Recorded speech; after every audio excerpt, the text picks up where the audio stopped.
Good morning, welcome to 3060 headlines. చూద్దాం. ఇంకా వరద గుప్పిట్లోనే భాగ్యనగరం, పేరుకొని నిజాంపేట, ఆల్వాల్ కాలనీలు. తెలుగు రాష్ట్రాలకు మరో 2 రోజులు భారీ వర్ష సూచన, ఎప్పటికప్పుడు పరిస్థితులను సమీక్షిస్తున్న సీఎంలు.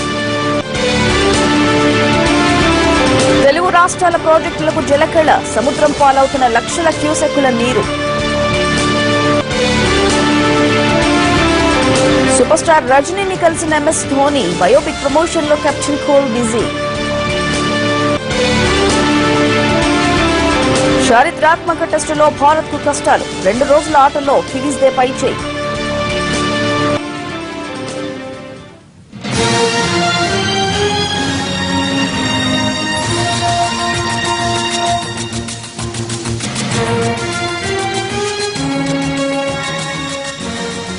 సుమారు 7.5 క్రితం లిబియాలో కిడ్నాప్ అయిన తెలుగువారు ఎట్టకేలకు ఇంటికి చేరుకున్నారు. కేంద్ర రాష్ట్ర ప్రభుత్వాలు వారిని విడిపించేందుకు తీవ్రంగా ప్రయత్నించి సఫలమయ్యారు.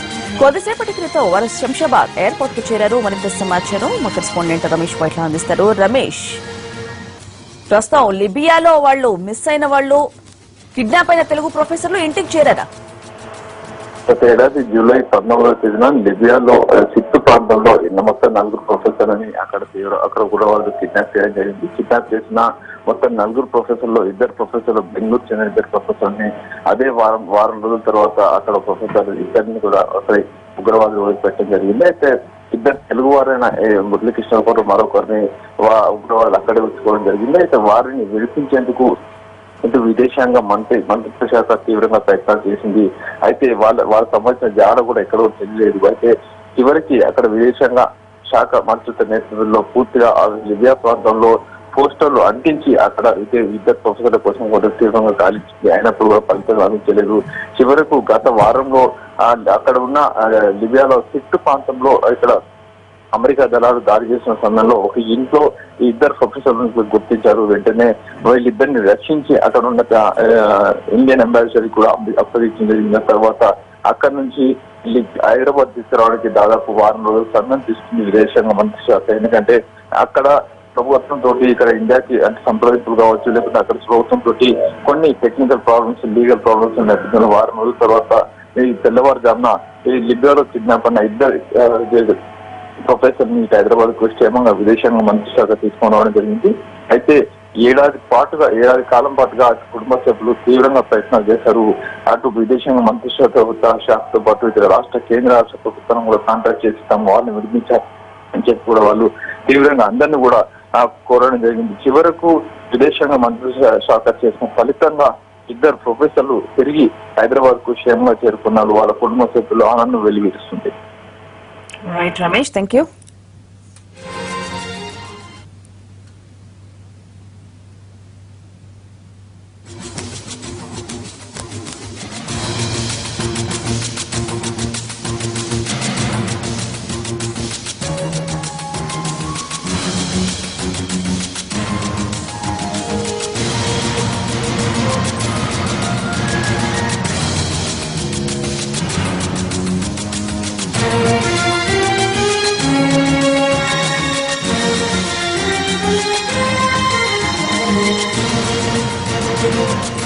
చినుకు వణికిస్తోంది. కుండపోత వాన హైదరాబాద్ ను అతలాకుతలం చేస్తోంది. వర్ష భీభత్సం నుంచి నగరం ఇప్పట్లో కోలుకునే పరిస్థితి కనిపించడం లేదు. ఇటు మరో 5 రోజుల పాటు భారీ వర్షాలు కురుస్తాయన్న వాతావరణ శాఖ హెచ్చరికలు ప్రజల్ని మరింత భయపెడుతున్నాయి. రాత్రంతా నగరంలో వర్షం పడుతూనే ఉంది. గాజుల రామారం, బోయినపల్లి, బాలానగర్, జీడిమెట్ల, షాపూర్, చింతల్, కుత్బుల్లాపూర్, జూబ్లీ హిల్స్, బంజారా హిల్స్, పంజాగుట్ట, మల్కాజ్గిరి, నేరేడ్మెట్, సైనిక్పురిలో భారీ వర్షం కురిసింది. సికింద్రాబాద్ లోని అంబేద్కర్ నగర్ బస్తీ ఇళ్లలోకి భారీగా వరద నీరు చేరింది. రాత్రి షాపూర్ నగర్ లో అత్యధికంగా 5.3 సెంటీమీటర్ల వర్షం నమోదైంది.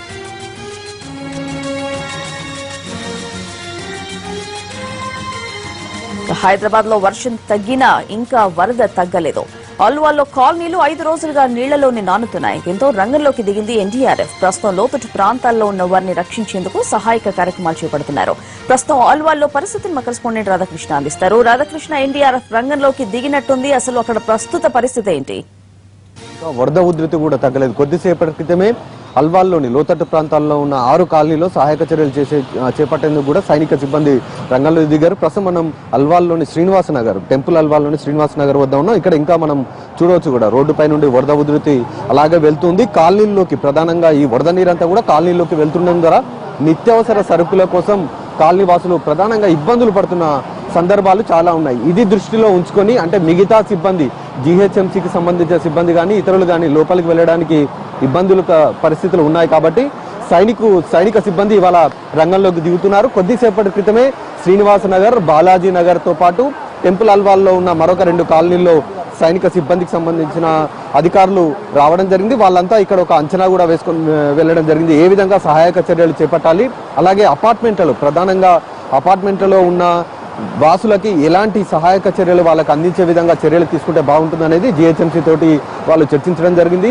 శ్రీనివాస నగర్ కాలనీలో సుమారు 8 ఫీట్లకు పైగా లోతుగా నీళ్లు ఉన్నాయి కాబట్టి ఆ అపార్ట్మెంట్ల వాళ్ళకి అక్కడికి వెళ్ళి నిత్యావసర సరుకులు అందించడం, లేదంటే వాళ్ళు అపార్ట్మెంట్ వాసులు ఒకవేళ బయటికి కనుక వస్తాము అంటే వాళ్ళని సురక్షితంగా వాటర్ నుంచి బయటికి తీసుకొని వచ్చి రెస్క్యూ హోమ్లోకి పంపించేందుకు అవసరమైన ఏర్పాట్లు చేసే దిశగా చర్యలు చేపట్టడం జరిగింది.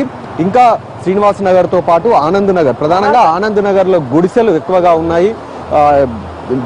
చాలా మంది అక్కడ వాటర్లో ఎక్కువగా ఇరుక్కుపోయిన ఉన్నారు కాబట్టి అక్కడికి ప్రస్తుతం రెస్క్యూ టీం అక్కడికి వెళ్ళడం జరిగింది. అక్కడి నుండి వాళ్ళని పునరావాస కేంద్రాలకు తరలించిన తర్వాత ఈ కాలనీలో అవసరమైన చర్యలు చేపట్టే దిశగా చర్యలు చేపడుతున్నారు. ఒకసారి జిహెచ్ఎంసీకి సంబంధించిన సిబ్బంది ఉన్నారు. 4 రోజులుగా వాళ్ళు ఈ కాలనీలో సహాయక చర్యలు చేపడుతున్నారు. ఎలా ఉంది పరిస్థితి, ఇంకా ఏ కాలనీలు జలదిగ్బంధంలో ఉన్నాయి ఒకసారి అడిగి తెలుస్తున్నాం.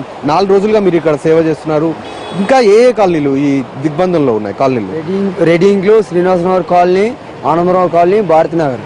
ఆ భారతీనగర్లో అయితే కింద గుడిసెలు మొత్తం మునిగిపోయినాయి. మా 4 డేస్ నుంచి డైలీ మార్నింగ్ నుంచి ఈవినింగ్ 8 o'clock 6 o'clock వరకు మేము ఆల్రెడీ మా ప్రయత్నం మేము చేస్తున్నాము. మా కమిషనర్ సార్ కానీ, మా మెడికల్ ఆఫీసర్ కానీ, మా ఏఈ సార్ కానీ ప్రతి ఒక్కరు మాకు తగినంత మీకు వీలైనంత వరకు మీకు ఏదైనా అవసరం ఉంటే మేము చేస్తామని అన్నారు. వాళ్ళ మా సహాయకతో వాళ్ళ సహాయకర్తని మా ప్లస్ మన యూత్ వాళ్ళు కానీ, ఆర్ఎస్ఎస్ వాళ్ళు కానీ మాకు కూడా కొంచెం తోడుండి వాళ్ళు కూడా సాయం చేస్తారు. మేము ఎక్కడెక్కడ ఇప్పుడు ఈ సైనిక సిబ్బంది ఎక్కడికి వెళ్ళారు? ఇక్కడ చూసారు, మళ్ళీ ఇప్పుడు ఎక్కడికి వెళ్ళారు? వాళ్ళంతా శ్రీనివాసరావు కాలనీ అయిపోయింది, రెడ్డింగ్లో అయిపోయింది, భారతనగర్ ప్లస్ ఆనందరావు కాలనీకి వెళ్ళారు. ప్లస్ మేము కూడా అక్కడికి వెళ్తాం, వాళ్ళు ఫుడ్ అరేంజ్ చేస్తామని చెప్పేసి అన్నారు. మమ్మల్ని కూడా వాళ్ళు ఎంట ఉండమని చెప్పారు. మేము మాన్యువల్స్ ఎక్కడెక్కడ ఓపెన్ చేయాలా, ఎక్కడెక్కడ తీయాలని చెప్పి మాకు చెప్పారు.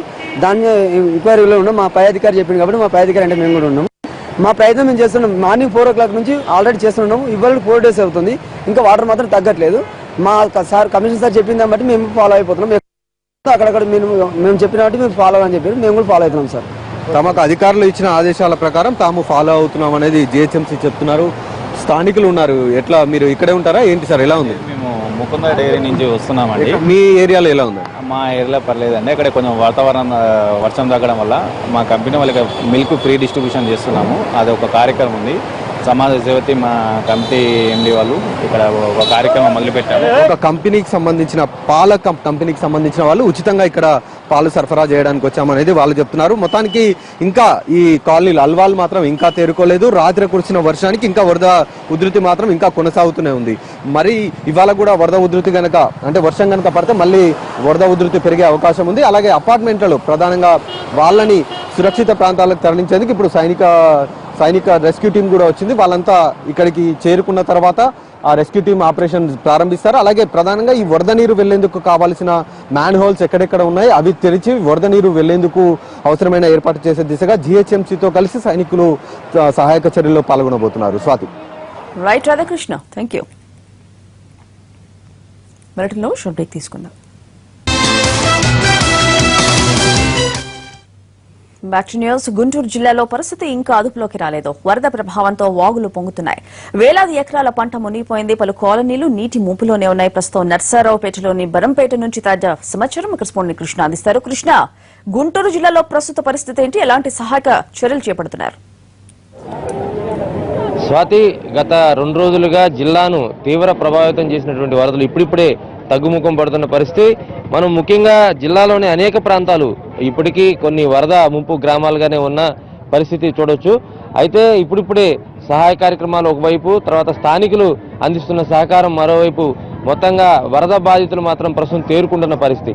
అయితే ప్రస్తుతం నర్సరావుపేట చాలా తీవ్రంగా డ్యామేజ్ అయింది. ఎందుకంటే ఇక్కడ వరద ముంపు చాలా ఎక్కువగా వచ్చింది. ఈ నేపథ్యంలో ప్రస్తుతం బరంపేట, చంద్రబాబు నాయుడు కాలనీ ఏదైతే ఉన్నాయో అవి మొత్తం 2 కాలనీలు కూడా ఈ జల దిగ్బంధంలో కూరుకుపోయిన పరిస్థితి 2 రోజుల క్రితం. 2 బస్సులు కూడా ఇక్కడ ప్రమాదంలో బారిన పడితే దాని తర్వాత దాంట్లో ఉన్నటువంటి ఒక 70 మందిని సురక్షిత ప్రాంతానికి కూడా తరలించారు.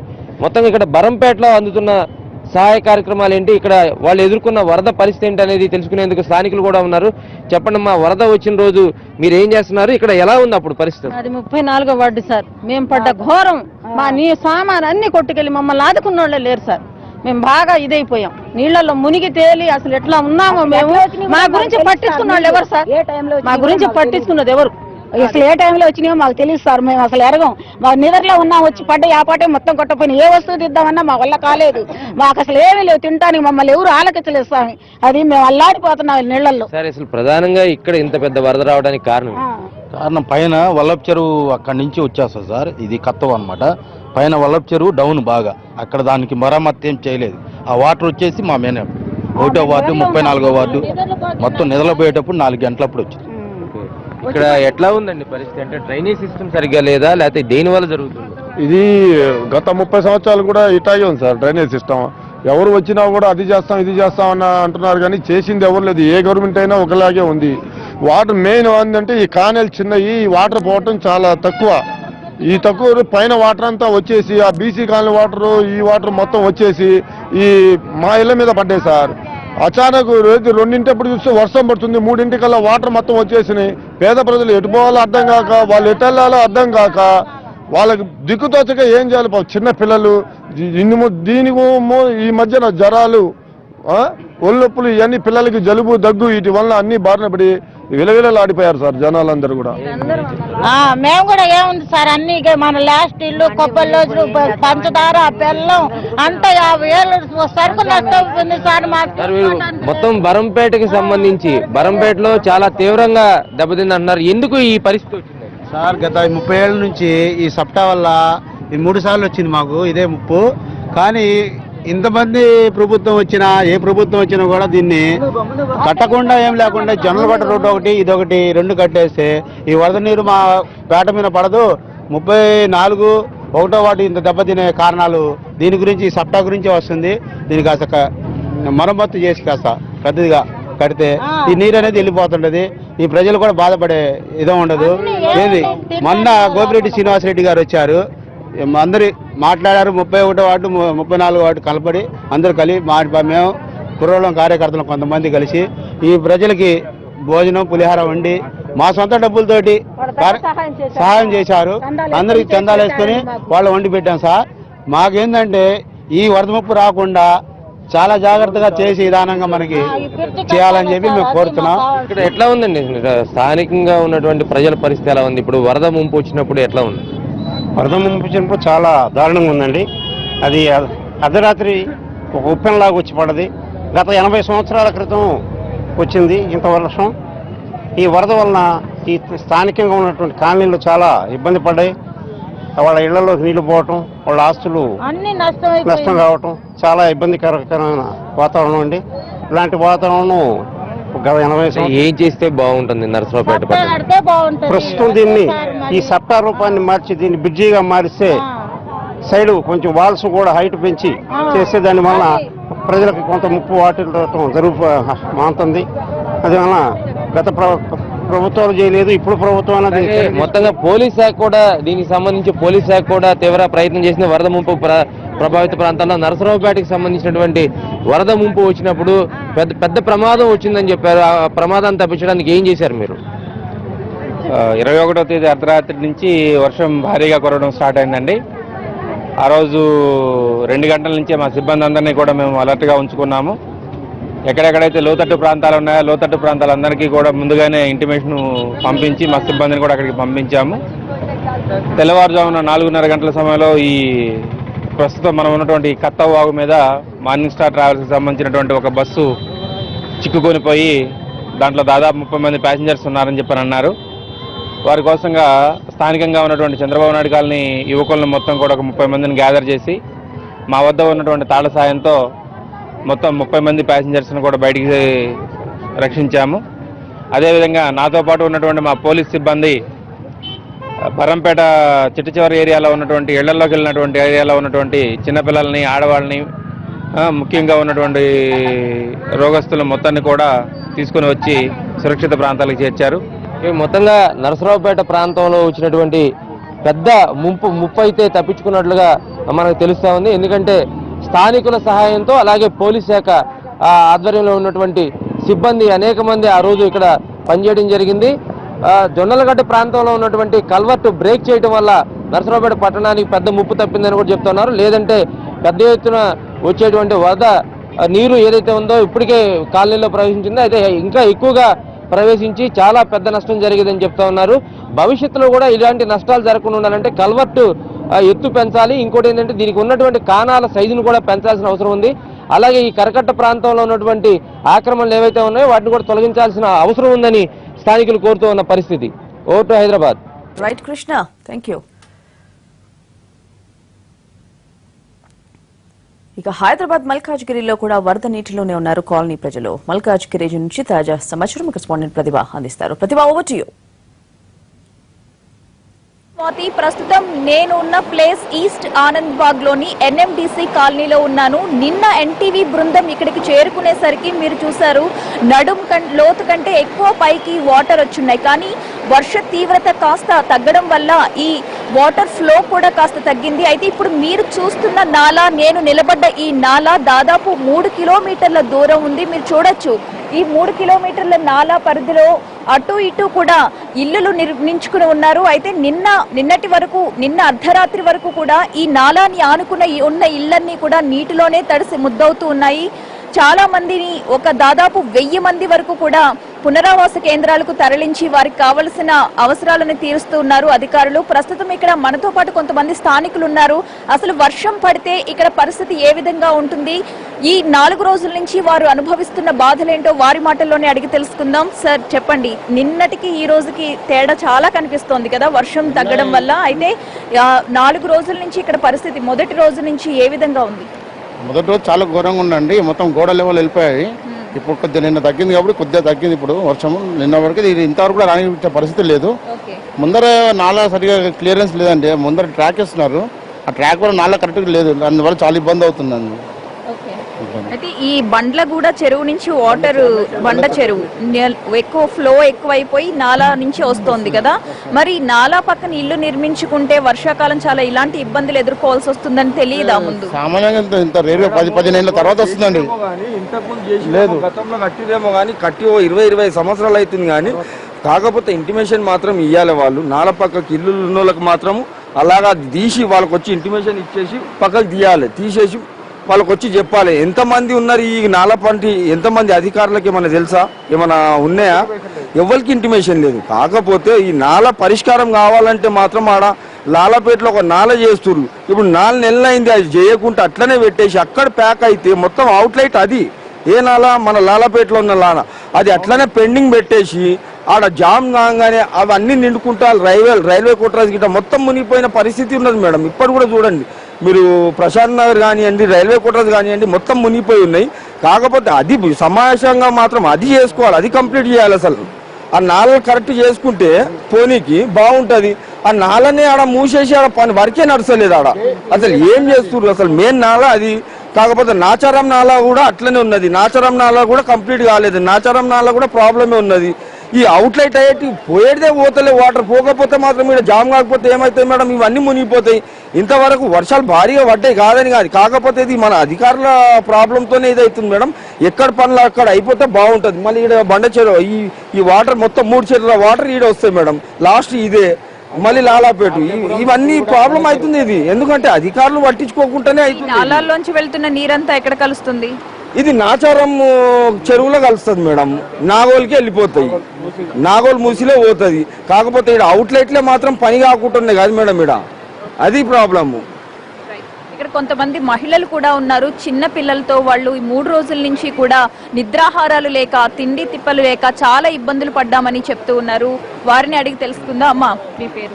మా పేరు తిరుపతమ్మ సార్. ఎంతకాలంగా ఇక్కడ ఉంటున్నారు మీరు? ఇక ఇక్కడనే సార్, ఇక్కడనే కాలి పేరు నాకు రా సార్. మీరేంటి కాలి సార్? మా చిన్న చిన్న పిల్లలు వేసుకొని మేము బతికేందుకు వచ్చినాము. గుడిసెలు వేసుకొని మేము బతకనికి వచ్చినాము. మాకు గుడిసెలకు వచ్చి నీళ్ళు వచ్చినవి, అన్నం లేదు, మాకు కట్టుకోనికి బట్టలు లేవు, మొత్తం నానిపోయినవి, బియ్యము మొత్తం అన్ని గిన్నెలు మొత్తం కొట్టుకపోయినాయి సార్. మేడం ఇప్పుడు మీరు ఎక్కడుంటున్నారు? ఇక్కడనే ఉంటున్నాం సార్. ఇక్కడ గుడిసెల సార్ల వల్ల కింద చెల్లాట కూర్చుంటున్నాం. ఇక్కడ మీరు గుడిసెలు వేసుకుని ఉన్నారు. మరి ఇక్కడ నుంచి ఒక 1000 మంది వరకు కూడా పునరావాస కేంద్రాలకు తరలించారు కదా, మీరు వెళ్ళలేదా? వెళ్ళే సార్, వెళ్ళామ్మా మేము. ఇక్కడనే సార్ వాళ్ళ బాబు సార్ దాని కాంప్లెక్స్ గా కూర్చున్నాం. మరి ఇప్పుడు మీ ఇంట్లో ఉన్న సామాన్లు కానీ తినే వస్తువులు అన్ని బట్టలు అన్ని కొట్టుకుపోయినాయి కదా, మరి ఏంటి రేపటి నుంచి పరిస్థితి? ఏమో మేడం, ఏం చేసుకోవాలో ఏమో, పనులు దొరుకుతలేవు కదా ఈ వర్షానికి, ఏం బతకాలో ఏమో. మీ ఆయన ఏం చేస్తుంటాడు? ఇదే పార పనులే మాకు, కూలి పని. రోజు ఏ రోజుకి ఆ రోజు సంపాదన. రైట్.